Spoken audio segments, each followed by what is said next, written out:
Hi, and welcome back to our channel, Pay Down Debt Solutions. I'm Jen, and today I have a couple requests about self-employment and how to use and run velocity banking when you are self-employed. So that's going to be the topic of today.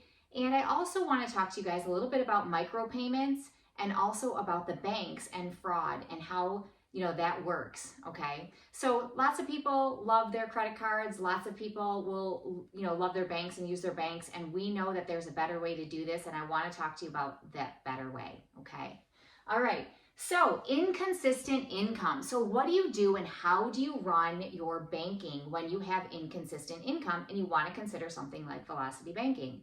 Well, traditionally, it's really difficult when you have inconsistent income, and a lot of times people that have inconsistent income like that will try to keep a savings account, and therefore their money doesn't work for them, right? It doesn't go to work for them like we teach with velocity banking and like Pay Down teaches.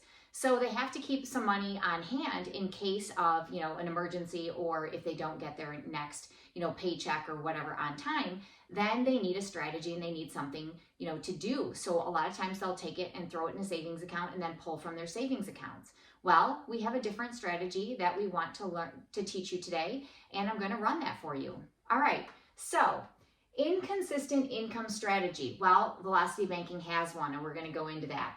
So what is inconsistent income? So what are the types of jobs that have inconsistent income? Well, a lot of these people are quite obviously self-employed, right? Because when you're self-employed, you don't take a paycheck. You really just run your own finances through your business, and that's how a lot of people handle it.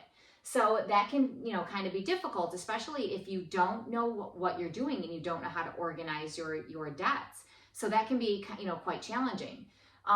So a lot of these jobs are sales. Maybe they're, online businesses. There's a lot of online businesses that run that way. Real estate agents can sometimes run that way. So there's other jobs like, builders, contractors are number one. And that's actually the example that I'm going to run for you today, is a contractor. And then, sometimes project managers. So there can be projects that they're managing for a certain period of time. They get paid for that project and then they don't have income anymore. So they have to keep lining up these jobs in order to have, some kind of semblance of income. Okay. So if you are self-employed and you run a business, there are a couple different bank tools that you can use. You can use a BLOC, a business line of credit, or you can use a business credit card. Those are two ways that you can run your finances. Now, you can use a credit card, a business card, and run all of your household finances through that. Now, I am not an accountant, and I'm not going to tell you the ins and outs of that as far as your accountants are concerned, whether they like that strategy or not. I can tell you that Dan and I do this, and we just know what charges are separate, right? So we have a way of separating them out. But you can do that, and that will simplify things for you. So a lot of times, there are business owners that will do that. So just know that is a potential for you. You can do it. You just have to keep track of it.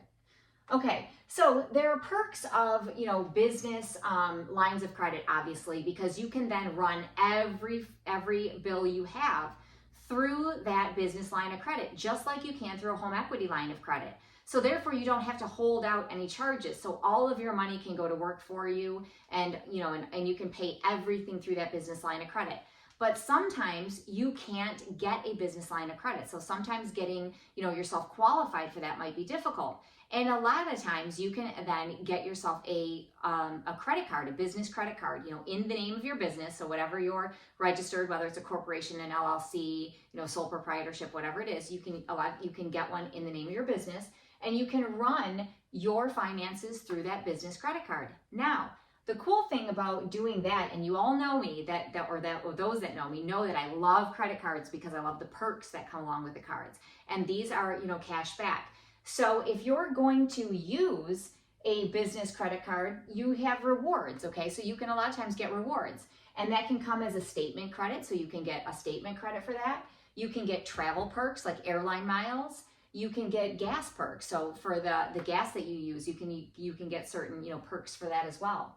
And so what's great about a business credit card is that it helps defeat interest, right? Because the points that you accumulate will help combat whatever the interest is on that card.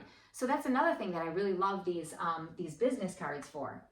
So a little bit more about my background. I talk about this all the time. Hate that I bore some of you because I know some of you are repeats, right? But those people that are new to us, I just want to let you know that my husband and I are business owners, okay? We've been business owners for many years. Prior to me being a business owner and prior to my husband being a business owner, Dan worked for a car company, so he's a mechanical engineer. And then he left the car companies when they were having a lot of trouble. And so he took a buyout and, took off and never looked back, right? So he started his own businesses. Now, myself, I then was a banker for many years, okay? So I was a banker for many years and I was a branch manager for many years. So, I have all the knowledge and the understanding of these bank tools and how banks run and how banks operate and, and what makes them tick, how they earn their income and how they charge, the interest and how they charge for that. So the cool thing is that, when you have background in banking, I learned a lot about a lot of different things. So I learned a lot about investments too, okay? And so one thing that I wanted to talk about with investments, but in particular are, when you have debt, okay, when you guys have a lot of debt, and I get it, investing is a good thing. I'm not going to say it's not, all right? Investing is a good thing. However, when you have debt and you have high interest rates and you're trying to, and you want to throw money in an investment, you are actually better served, okay? Your money will work better for you if you pay off that debt first and then invest a little bit later. It is okay. I know you guys feel like you're running out of time, right? Especially if you're late 30s, early 40s, maybe early 50s, you feel like you're running out of time, but you're not. There's always something out there investment-wise or a different strategy that you can use to help with your income, okay? And so I don't want you guys to be expecting that. So you should never expect to invest your way out of debt, right? So a lot of people are like, man, I'm going to hit it big. I'm going to invest money and I'm going to make all this money back and I'm going to do this. I'm going to do this and I'm going to save myself and get myself out of debt. I love the thought process. I love the dreamer aspect because I'm a dreamer too. But the truth of that matter is the money that you're sticking in that investment, that is long-term, right? So long-term is what gains money in an investment, all right? I have my Series 6. I was going to go for my Series 7, which is the investment license. I didn't end up doing that, so I do know a thing or two about what I'm talking about, but I am not a financial advisor and I'm not going to pretend to be. But I do just want to warn you against thinking that you're going to invest your way out of debt because that is not probably going to work out the way you want it to. Hey man, and if it did, that's awesome. And I high five you. I mean, I high 10 you because that's awesome. And, but investments are best served over time, right? So we know that the stock market averages about 10% averages, okay? So now that means you're going to have extreme highs and you're also going to have extreme lows. And if you don't hit it or you have to take money out at the wrong point in time, then you could be looking at a loss and you don't really want to do that now, do you? Especially when you're in debt. So clean up your financial house first, right? Clean up your house. Clean up that financial house, get rid of that debt, then by all means, let's go hit those investments, okay? So, what types of investments, are out there? We know there's crypto. Dan and I love crypto. Yes, that's risky, right? It's all risky, right? But we love our crypto. We dabble in it a little bit and we play with it some and, and we've learned some cool things like you guys know XRP out there is doing phenomenally, those that know crypto, and they've been talking about XRP for a long time. So, a lot of people that have it or have a little bit of it see the gains, but don't think you're going to invest your way out. If you can make some money that way, awesome. Now, of course, the stock market, which I just talked about, that averages hopefully 10%. But again, you take your money out at the wrong time and you're in trouble. All right. Then there's gold and silver. Big fan here. I'm a big fan of gold and silver. I like tangible, right? I like tangible assets. Now, what I don't like about the stock market, this is just me, that's not real, okay? Stock market's not real. I want something I can feel and I can touch and I can hold, okay? And I get it, crypto looks like it's not real, although there's blockchain and all this interesting stuff about mining and how there's only a certain amount of it. And anytime there's only a certain amount of something, that means that is going to end up being, more sought after, okay? So that just makes sense. Stock market though, on the other hand, it's not real. So, yeah, you can make a lot of money in the stock market, you can, but it's just not real. So that's not where I choose to keep a bunch of my money anyway. And then of course there's property, right? You can invest in property knowing that, at some point that property, you're probably going to have a pretty good return on it. Now, all depends on what the market's doing though too, right? So we know that we had some bad years with properties and bad years. within, those investment properties, and it tanked. So again, if you had to take money out then or sell those properties, you might be at a loss. So you have to be careful with that stuff. All right. So the best bet is, you guys, the better way to look at this is to look at your lines of credit, your RLOCs, and use those as the tools they are meant to be. Okay. The chances of those getting called are pretty slim. They really are. So use those lines of credit to help you and to gain control of your finances through the lines of credit. That really is the way you want to go. Now, people like their checking and savings account, and I get it, all right? I love credit cards, and if I'm not going to use an RLOC, a revolving line of credit for like a home equity, a business line of credit, or a personal line of credit, if I can only use a credit card, I'm choosing credit cards all day long because they do have fraud protection, okay? So there is fraud protection on those, and that will help you, and it's super simple. So if you have fraud on your account, and I think everybody out there has had fraud at some point on their credit card, super simple. The worst thing they do is give you a new credit card number, so you might have to call some vendors or whatever and tell them they give a new number. Not the end of the world. It is more of a pain in the rear end when it's your bank account, though. Truthfully, it is. And not only that, okay, so the bank's going to want documentation on this supposed fraud, right? They're going to want documentation. You're going to have to do stop payments. You're going to need a new account. And then to go along with all of that, your local bank that has your account, that your accounts are assigned to, they are going to resist, because guess whose bottom line your fraud hits? And I know this because I was a branch manager. Guess what? It hits your local bank. It's their bottom line that gets hit when fraud happens. So they may be resistant. Yes, at the end of the day, your fraud should be taken care of, especially if it's through a checking account and you can prove that it wasn't you. But again, you got that prove, point there. You have to prove that you didn't do it. So it gets a little bit messy, and that's why, again, I like the lines of credit and I like the credit cards because of the fraud protection. Super simple, just like that. Okay. Now, again, we're talking about credit cards, and we're going to be talking about a credit card with this contractor that I'm going to be showing the self-employed interest on. I want to talk again and make sure all of you are paying attention to this, because you guys need to be making micro payments to those credit cards, especially if you have high balances and you have a lot of debt out there, because they are slapping down your available limit. And I don't want to see that happen to you. So there is a strategy for it, and I'm going to go over it once again. Sorry guys if I bore you on this, but I really want to make sure that I get this out there. So if you have $2,000 that you want to put on your credit card, okay, because you're going to be running velocity banking and you're going to be using that as your debt weapon, right, your debt destroyer. If you're going to do that, then you have to strategize, especially when you have high limits like that, how you're going to handle it. So what you're then going to do, you need to put $2,000 on this card because that's what your chargeable expenses are. That's what you need to run out of your card. So what you're going to do is you're going to take your $2,000 and you're going to then, sorry, I missed my dollar sign here, and you're going to divide it by 4 because there's 4 weeks in a month, right? And that's going to give you $500.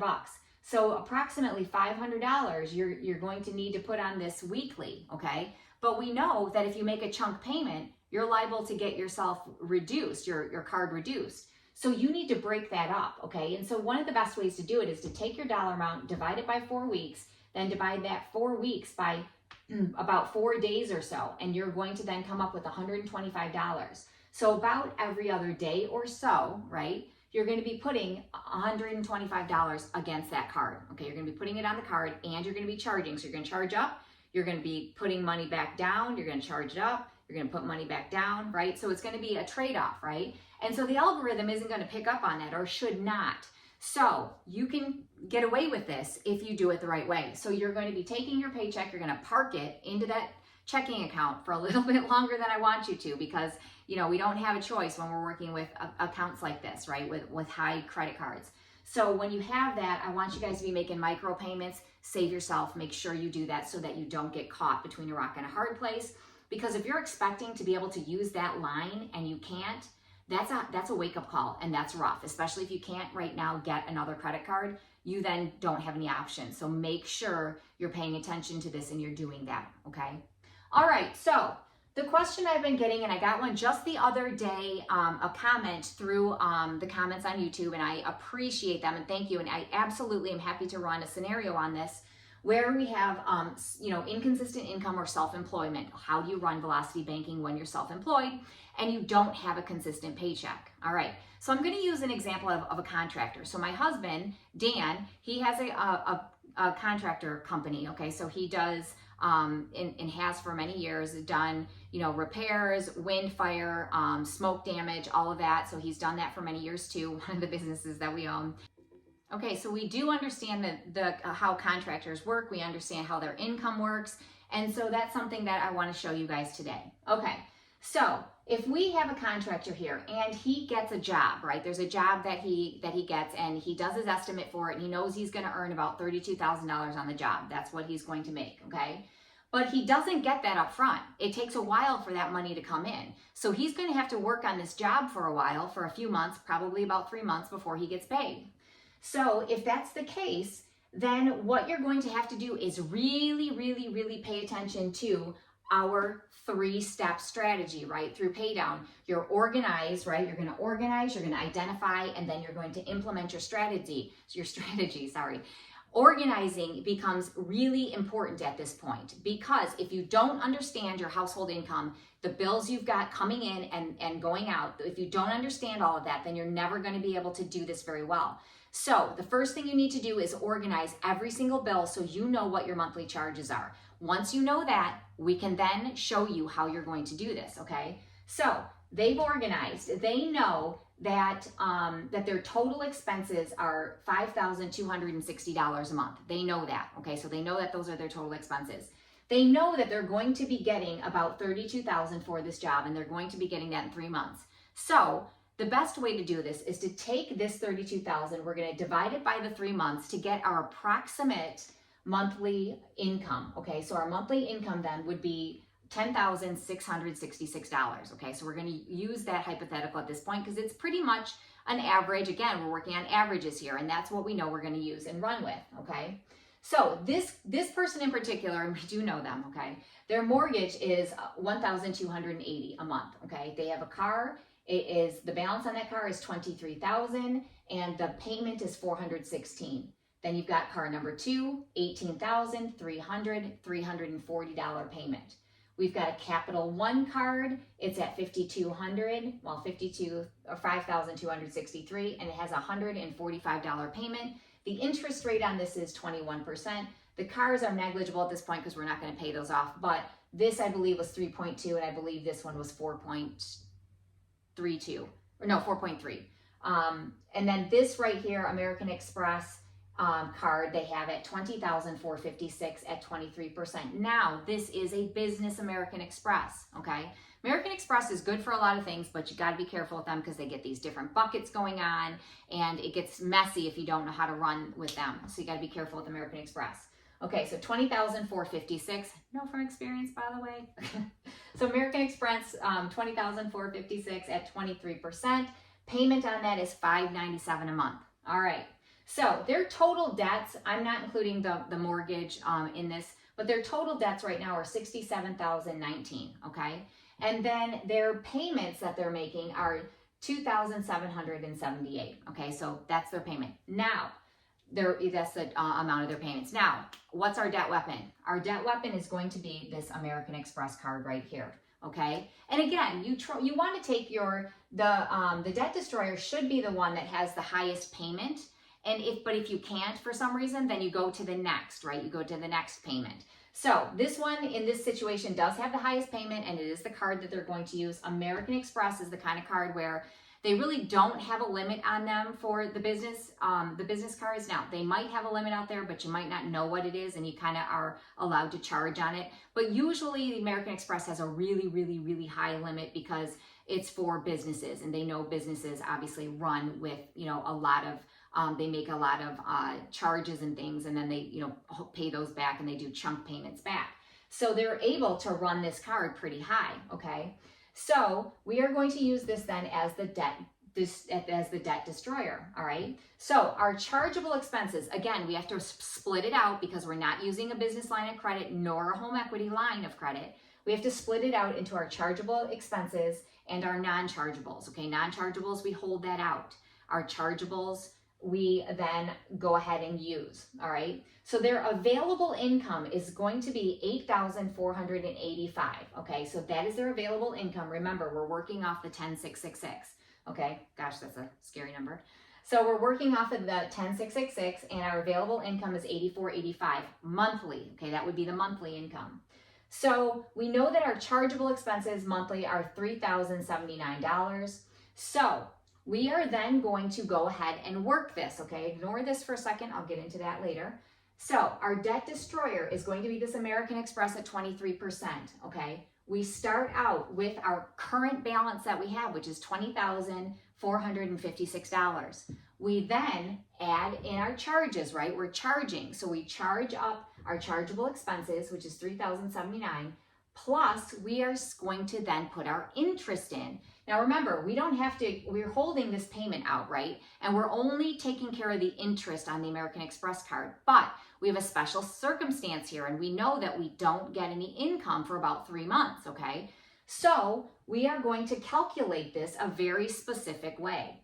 So what I'm going to do is I'm going to take my $3,079, which are our monthly charges. I'm going to multiply them by 3 because we know there's about 3 months till we get paid, which leaves us with $9,237, okay? So $9,237 essentially needs to be added to our starting balance, okay? Now, I'll get to the point and why I'm doing this in a second. So we've got 20,000 plus the 9237 gives us 29,693, okay? So what I'm trying to figure out is what I need to hold out in interest for American Express. I need to hold something out in interest, okay? I don't need to necessarily calculate it as the 597 because we know that payment goes away. However, I've got 3 months that I have to take care of. So I need to know, I need to get an idea of what my interest should be, okay? So I'm going to take my 20,000 and my 9237, okay? So I get 29,693 as my total is my total balances, the 3,000 that expenses plus the 20,000 because I'm trying to figure out my interest. Now, when you look at a card like American Express, what they do is we're going to take the $20,000, and remember, the Velocity Banking works because it's calculated on an average daily balance. That average daily balance then is going to then is why Velocity Banking works, because our average daily balance, when we hit our card with a big chunk, it drops that income charge. So, or the interest, not income, I'm sorry, the interest charge. So we've got $20,000. We have to multiply this $20,000 by our interest rate, which is going to be 0.23, okay? And that will give us our annual rate. We don't want the annual rate. We want 1 month's worth. So then we then divide that by 12 to get 1 month's worth. So at $20,000, my 1 month of interest is $569, okay, at 23%. But American Express and a lot of credit cards also want its interest plus 1% of the balance, okay? So the 1% is what I have to make sure I'm paying as well to satisfy the income charge. Or the interest. I mean sorry. So we've got we've taken care of the interest rate, right? Because it's on 20,000. Now we have to figure out what that 1% is to add into our minimum. So that 1% then is $297. So all I did is I took 29,000, okay, because that's our high. I took out the high so that we have a cushion. So I take our $29,000 high balance, I multiply it by 0.01 because it's 1% plus the interest, which gives me $297. So to be safe, right, I'm going to then withhold as interest. I'm going to call it interest at this point. 569 plus 297, so it's about 893. So I'm just going to round it and say, let's hold out 900. We're going to hold out 900 for interest, and we're going to calculate that as our interest, okay, for the next 3 months until we get our chunk payment. All right. So now I've taken the 900 and I'm adding that back in. So my first month, so month 1, my balances are obviously going the wrong way, right? They're going up. Instead of down, they're going up. And they have to because we don't have income. So we have $24,435, okay? Because all of our chargeable expenses have come out and we've paid the American Express now, right? You know, we've overpaid. We're overpaying it by $900 because we know that it's at least going to be $297 plus $69. Okay, so that's what it would be for 1 month. So we're going to overpay it. We're going to pay $900 is going to be our interest. All right, so that's month 1. Now, again, so we start month 2 out. We got to add the expenses. We have to add our $900 that we're assuming is going to be our interest to take care of that charge because we don't have a chunk payment yet. So we have to pay a little bit over to satisfy that payment. So that's going to be another $900. So month 2, we're at $28,000. Oh my God, the anxiety, we're going up, right? This is terrifying. So our charges are now going up. Our card is astronomical. We're freaking out, right? We're not. Okay. So we start with 28, right? And then we have our income coming in. We have our interest coming in. And that leaves us in month 3 with $32,429 on our American Express card, our business American Express card. So what happens in month 3? We know that at this point we're getting paid, right? So we get paid. We have our $32,000 that comes in, and we're going to put $25,455 against the card. Now, why isn't it 32? Well, because we had to hold things out, right? So if we have to hold out our income, so we have to hold out our available income, and then we multiply it by 3, right? Because we did it 3 times. So that's our $25,455, okay? So the income that we can put back is $25,455. So that leaves us with $6,974, okay? So that is now our starting balance when we move into the next month, okay? Now, look at this drop. We went from $20,000 to $6,900, okay? Because we put a chunk payment in. So we started way higher. But when we run velocity banking and we rearrange our money and we do things differently with our money, look at how much you can do in 3 months worth of time. The damage they did, the good damage, right? Because where the damage is going against the card. So we've dropped this to $6,900. Now we're going to start it all over. We know our expenses, they're coming in.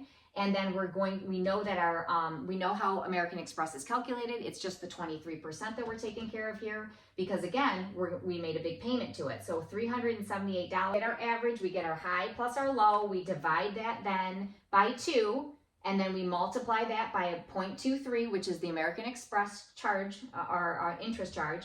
And then we take that and divide it by 12, right, to get the $378. Now, we know that we're getting another job then, and let's say this job is $27,000. So again, we're going to take $27,000, we're going to divide it by 3 to get our income. Again, we know because we've organized, we know what our debts are. So we know what's going out. So we can do this, right? We got this, we did this, we already did this, we got this.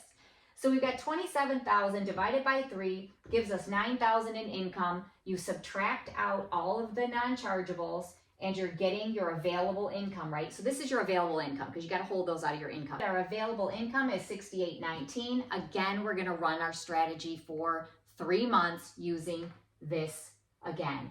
Your income, your charges, your interest charges, and then it drops it to $13,928. It raises it to $13,928. Expenses come out, it raises it to 17. Expenses and interest come out, $20,866.